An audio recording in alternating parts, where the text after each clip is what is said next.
Assalamualaikum warahmatullahi wabarakatuh. Jadi kali ini saya akan menjawab dan menjelaskan soal protein dan vitamin, yang dimana soal pertama itu, produk juga pada proses dalam ubah akan membentuk glukosa dan asam lemak. Jawabannya itu benar karena kita melihat ya pada slide berikut ini klasifikasi protein, yang dimana pada ini ada ini ya, ketiga ini dulu yang saya akan jelaskan. Yang pertama itu dietary protein. Misalnya begini, kalau kita dalam sehari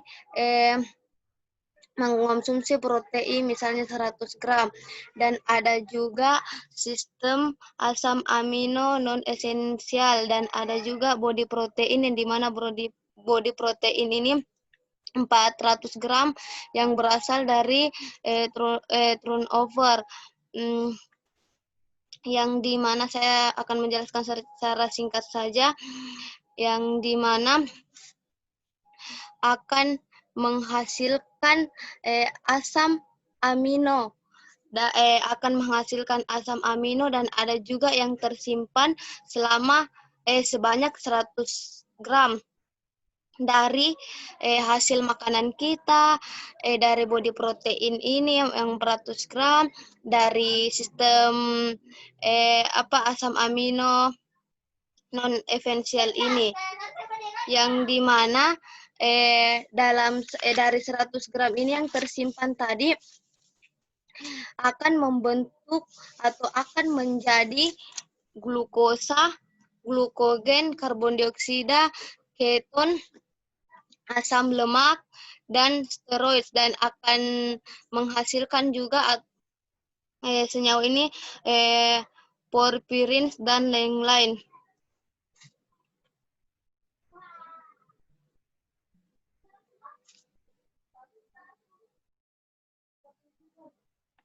Jadi kan saya sudah menjelaskan tadi bahwa ada yang menghasilkan atau yang terurai, ada juga yang disimpan, yang dimana disimpan inilah bisa membentuk atau menjadi seperti glukogen, glukosa, dan asam lemak ini.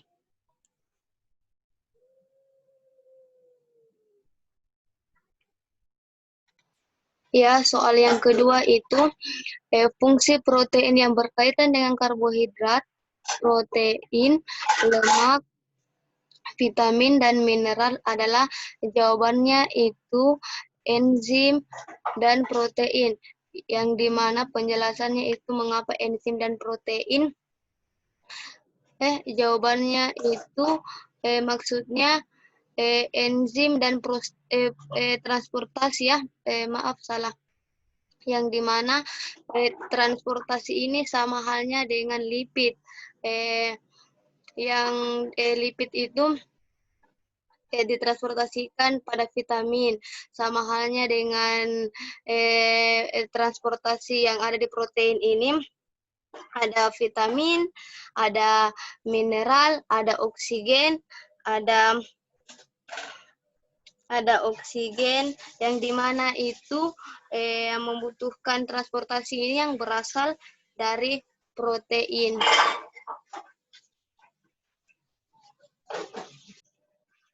Soal selanjutnya, asam amino esensial rata-rata termasuk dalam asam amino yang apabila tidak digunakan dapat dibuang. Berbeda dengan asam amino non esensial yang sangat diperlukan. Jawaban saya yaitu salah, karena kita lihat di sini bahwa kita melihat di sini ya, bahwa asam yang pertama itu ada indispensable, ada conditionally, ada dispensable, yang dimana ini yang kedua yaitu asam amino esensial. Ketika dia kurang kuat, maka akan dibutuhkan yang kedua ini. Ketika yang kedua-dua asam amino kedua ini tidak kuat, maka barulah digunakan non-esensial ini. Tetapi kalau kedua-duanya kuat ini esensial, maka non-esensial ini akan dibuang.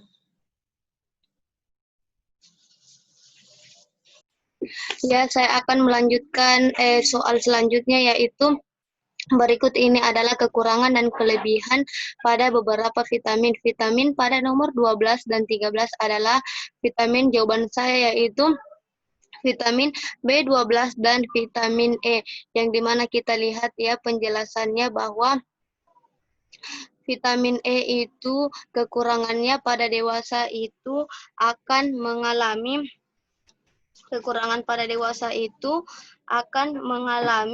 anemia. Yang anak kecil, kalau dewasa itu akan mengalami ini neuropati dan myopati. Sedangkan ini itu vitamin dan kelebihannya itu akan merasakan mual. Dan kita lihat pada vitamin B12 itu yang dimana kekurangannya itu kita bisa lihat bahwa B12 itu kekurangannya akan mengalami anemia, megaloplastik, degenerasi pada menurunnya secara saraf secara drastis, dan kelebihannya itu tidak ada gejalanya. Ya, soal selanjutnya kita bisa melihat gambar ini yang dimana gambar tersebut itu adalah gambar kekurangan protein, yang dimana ketika kita mengalami kekurangan protein ini tidak hanya akan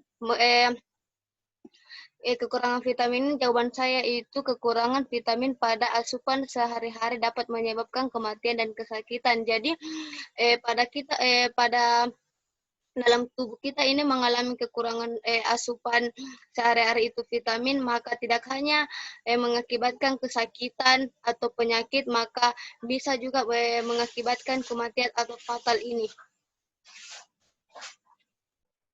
Soal selanjutnya itu, kofaktor adalah bahan kimia yang membantu molekul atau ion ini yang terikat enzim untuk meningkatkan aktivitas biologis enzim.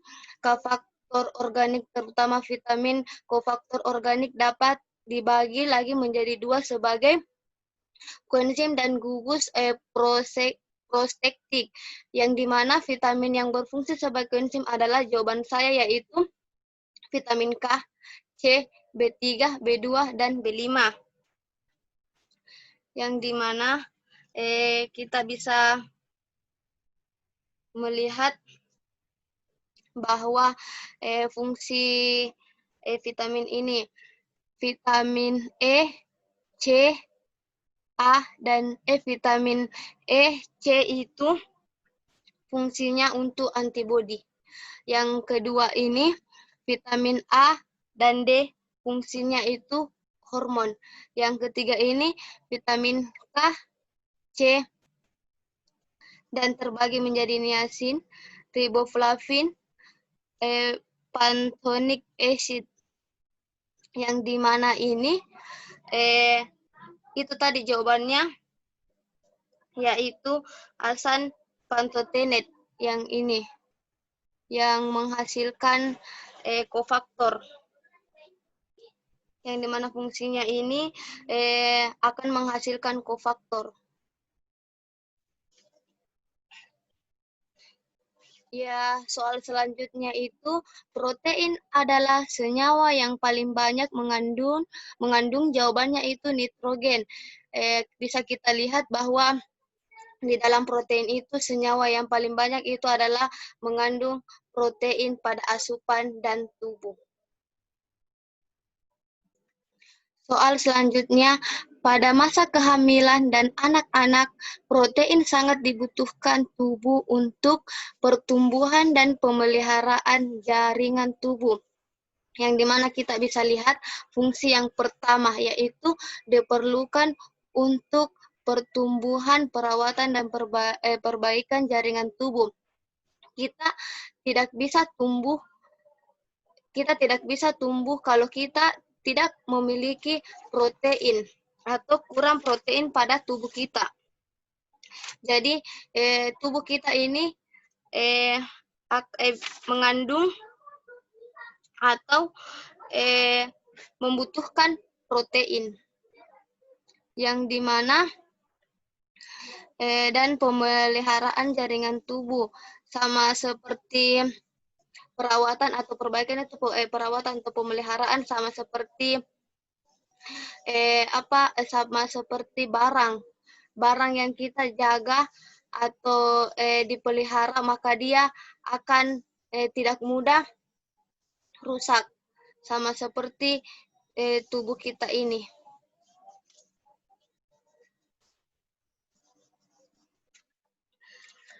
Soal selanjutnya, berikut ini adalah kekurangan dan kelebihan pada beberapa vitamin. Vitamin yang ditunjukkan pada soal ini adalah nomor 1 dan 2 adalah vitamin apa?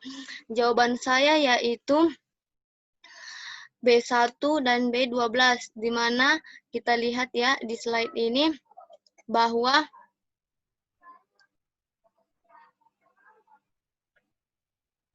kita lihat ya di di slide ini bahwa B1 itu kekurangannya beri-beri atau penyakit kulit, bisa jadi penyakit kulit yang lemah otot atau anoreksia, yang dimana anoreksia itu tidak nafsu makan, takikardia, yang dimana itu jantung berdebar-debar, memperbesar hati dan edema. Sedangkan yang B12 ini saya sudah jelaskan yang soal di atas tadi, bahwa kekurangannya itu adalah anemia, megaloblastik, depresi, dan bingung. Sedangkan dia tidak memiliki gejala kelebihan. Sedangkan yang saya tadi jelaskan ini yang B1 memiliki kelebihan ketika memiliki kelebihan vitamin itu seperti shock, insomnia, dan lain-lain atau tidak enak badan dan mudah marah. Jadi ketika ada orang yang ini kelebihan pada vitamin B12 ini. Dan kelebihan pada vitamin B1 ini shock atau reaksi alergi parah. Bisa kita lihat soal selanjutnya, yakni pangan sumber protein baik hewani dan nabati sangat bermanfaat untuk kesehatan otak seperti ikan, unggas, daging sapi, kacang-kacangan, telur, produk susu, dan lain-lain. Jawabannya itu benar. Kita bisa melihat pada slide ini yang saya akan jelaskan bahwa pangan yang saya sebut itu semua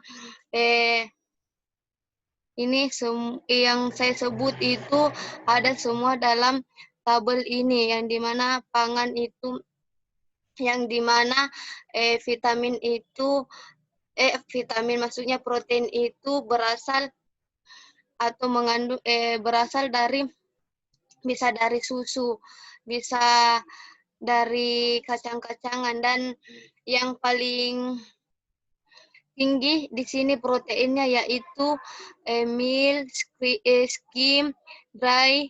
Kita bisa lihat ini 36,2. Dan ada pula yang di bawah ini sama halnya, bahwa kacang-kacangan, ikan. Bisa kita lihat juga di sini bahwa ini adalah sumber atau protein, yang dimana protein ini atau makanan yang sehari-hari yang bisa kita makan yang banyak mengandung protein itu seperti ikan, unggas, daging sapi, telur, produk susu, kacang-kacangan, biji-bijian. Inilah jawaban dari soal yang itu tadi. Ya, soal selanjutnya yaitu protein yang diubah menjadi asam amino hanya kita dapatkan pada makanan saja. Jawabannya itu salah. Kita bisa lihat dari sini. Dari sini bahwa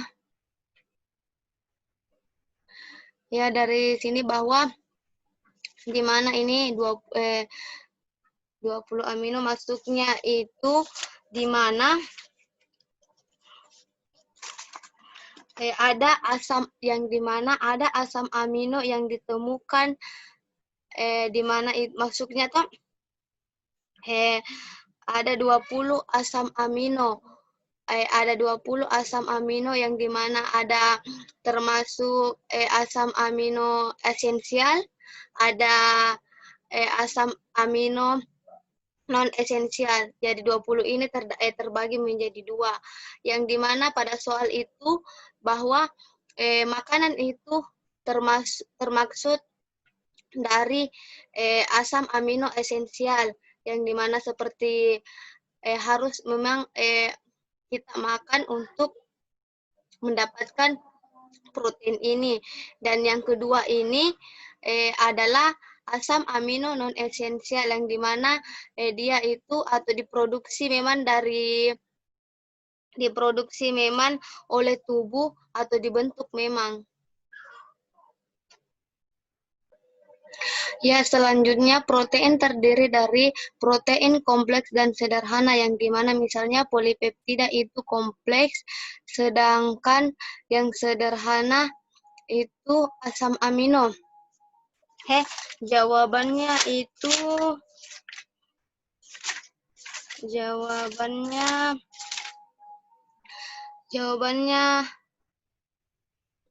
benar. Karena polipeptida itu berasal dari lebih dari 3 atau lebih dari 3 sampai 9 itu lebih masuk bisa kita lihat pada dari lipid karbohidrat. Dia termasuk polisakarida. Ya, soal selanjutnya di usus halus proses metabolisme atau pemecahan protein sebagai berikut. Jawaban saya yaitu polipeptida memecah menjadi oligopeptida lalu memecah lagi menjadi asam amino. Kita bisa lihat pada slide berikutnya ya ini bahwa ini yang pertama itu misalnya ya kita memakan makanan protein ketika masuk di lambung maka ketika masuk di lambung ini dengan bantuan enzim peptin ini kemudian akan berubah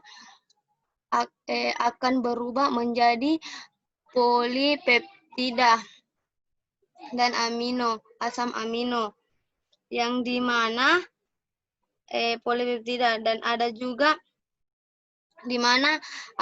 ini asam amino akan dipecah. Setelah itu ada juga asam amino ini yang langsung masuk melalui pankreas. Di situ ada enzim elastis dan lain-lain. Ketika itu polipeptida ini akan diubah menjadi oligopeptida yang dimana di usus halus setelah itu di usus halus dari oligopeptida akan diubahlah menjadi asam amino. Itulah jawaban dari soal yang tadi. Soal selanjutnya yakni berikut ini adalah kekurangan dan kelebihan pada beberapa vitamin. Vitamin pada nomor 8 dan 9 adalah vitamin apa? Jawabannya itu vitamin C dan vitamin D. Yang dimana kita bisa lihat bahwa vitamin C itu kekurangannya scurvy, yang dimana scurvy kehilangan selera makan, memperlambat penyembuhan luka, dan kelebihannya itu diare osmotik,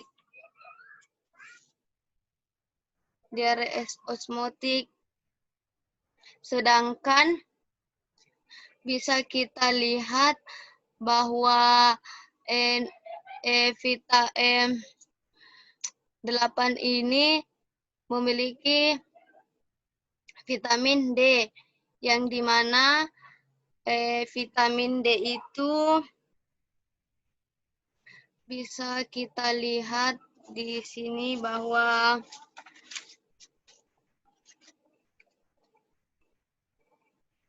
di mana itu vitamin D itu berkaitan dengan matahari. Bisa kita lihat ya.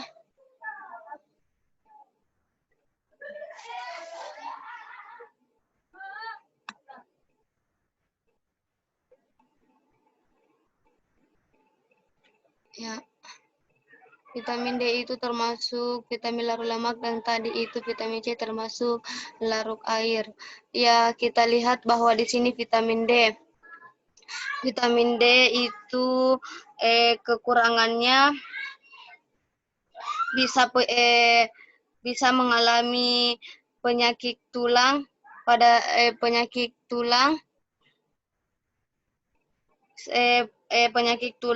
pada anak itu rickets pada anak, penyakit ini, sedangkan anak dewasa itu osteomalacia.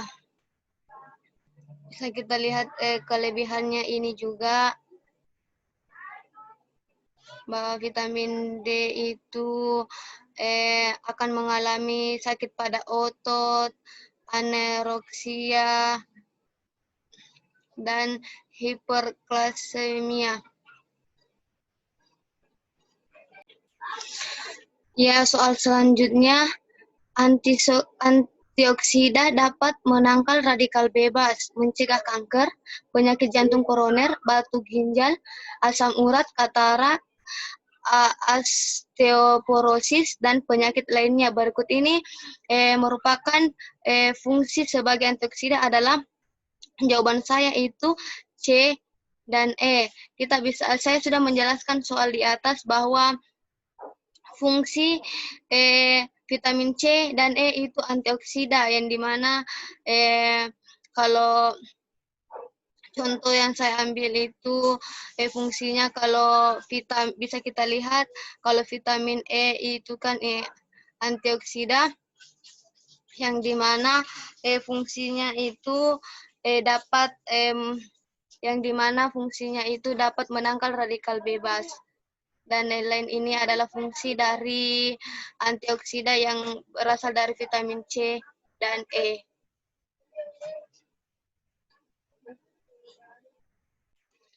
Ya, soal selanjutnya, yakni berikut ini adalah kekurangan dan kelebihan pada beberapa vitamin. Vitamin pada nomor 4 dan 5 adalah vitamin. Kita bisa lihat vitamin 4 dan 5, bahwa kekurangan dan kelebihan vitamin ini merupakan B3 dan B5, yang dimana B3 bisa kita lihat pada slide berikut ini. B3 itu kekurangannya seperti diare, sama halnya dengan ini B4 dan 5. Gangguan pencernaan, wajah dan punggung tangan seperti terbakar. Sedangkan dan kelebihannya itu racun pada darah dan glukosa darah, dan bisa kita lihat slide ini B5, di mana kekurangannya itu kaku dan terasa gatal pada tangan dan kaki. Ya, kita lihat 4 dan 5, kaku dan terasa gatal pada tangan. Kelebihannya perut kembung dan diare.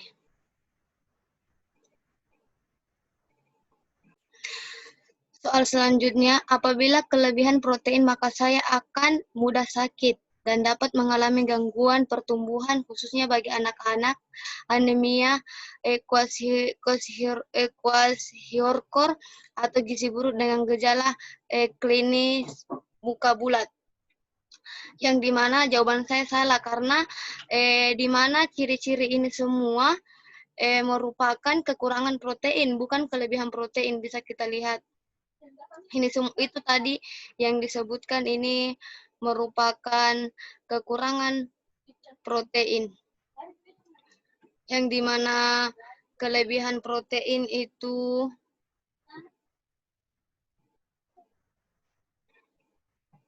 inilah kelebihan protein yang dimana meningkatkan aliran darah ginjal dan laju filtrasi glomerulus dan menyebabkan stres pada ginjal. Ini kelebihan.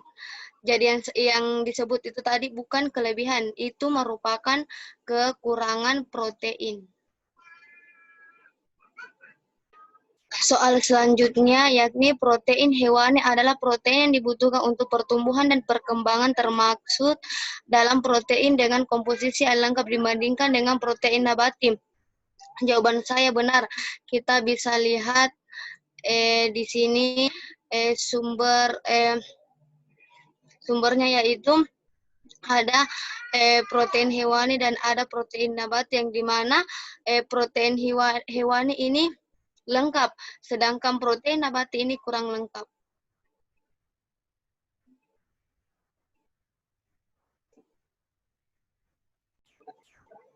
Soal selanjutnya, berikut ini adalah kekurangan dan kelebihan pada beberapa vitamin. Vitamin pada nomor 6 dan 7. Bisa kita lihat adalah vitamin apa ini? Jawabannya yaitu vitamin B8 dan B6. Bisa kita lihat kekurangan B6, di mana B6 itu dermatitis atau iritasi pada kulit, inflamasi lidah. Kelebihannya itu sensorik dan perifer, neuropati, mati rasa, goyah bila jalan. Sedangkan bisa kita lihat B8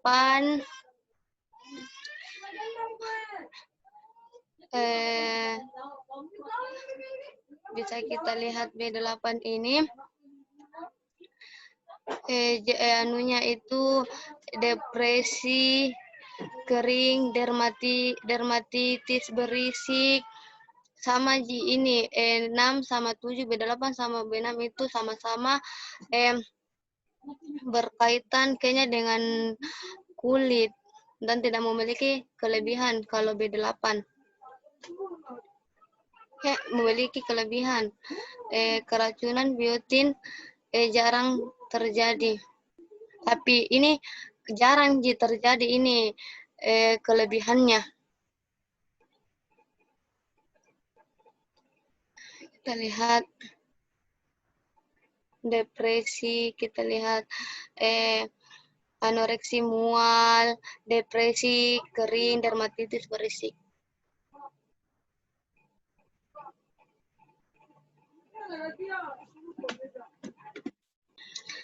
Soal selanjutnya yakni vitamin adalah zat gizi makro yang terbagi dari 2 zat, yaitu vitamin larut air dan vitamin larut lemak. Jawabannya salah karena di mana vitamin larut lemak itu termasuk ADEK. Bisa kita lihat pada slide berikutnya. Ini vitamin larut lemak.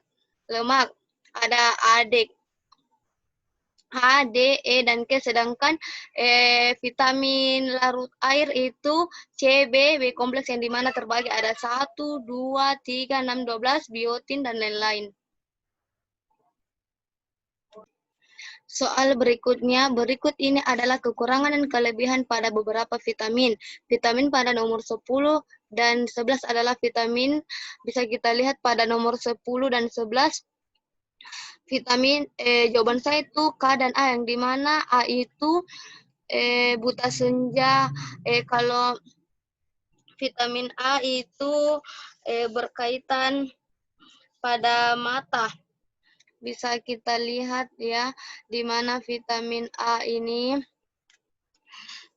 kekurangannya, di mana vitamin A ini kekurangannya buta senja. Bisa kita lihat vitamin A, buta senja, white spots, kerusakan pada mata, kelebihannya itu sakit perut, sakit kepala, mual muntah, dan mudah marah. Sedangkan vitamin K ini merupakan yang berkaitan dengan vitamin K ini adalah berkaitan dengan darah, yang dimana pada 11 ya, keluar darah di semua lubang dan tidak memiliki gejala apapun. Dan intinya itu vitamin K itu berkaitan kepada darah, sedangkan A itu berkaitan kepada mata.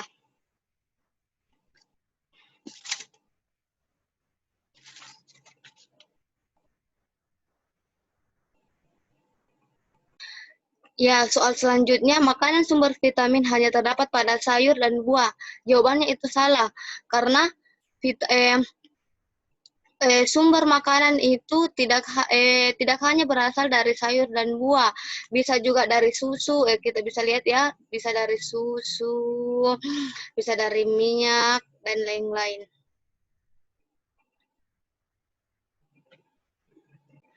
Ya, soal terakhir yang dimana kekurangan protein dapat menyebabkan osteoporosis dan menyebabkan stres pada ginjal. Jawabannya itu salah. Sama halnya yang soal sebelumnya, yang dimana dia menyebutkan kekurangan protein, sedangkan soalnya di situ kelebihan protein. Yang di sini dia menyebutkan ciri-ciri kelebihan protein, tapi soalnya kekurangan protein. Bisa kita lihat ini ciri-ciri ini semua berasal dari atau memiliki ciri-ciri dari kelebihan protein. Ini kita bisa lihat menyebabkan stres pada ginjal, dan kekurangan itu bukan yang termasuk tadi. Kekurangan itu ini semua ciri-ciri akibat kekurangan protein. Ya, sekian dari penjelasan soal dan jawab maksudnya penjelasan jawaban pada soal ini. Mohon maaf bila ada kesalahan. Assalamualaikum warahmatullahi wabarakatuh.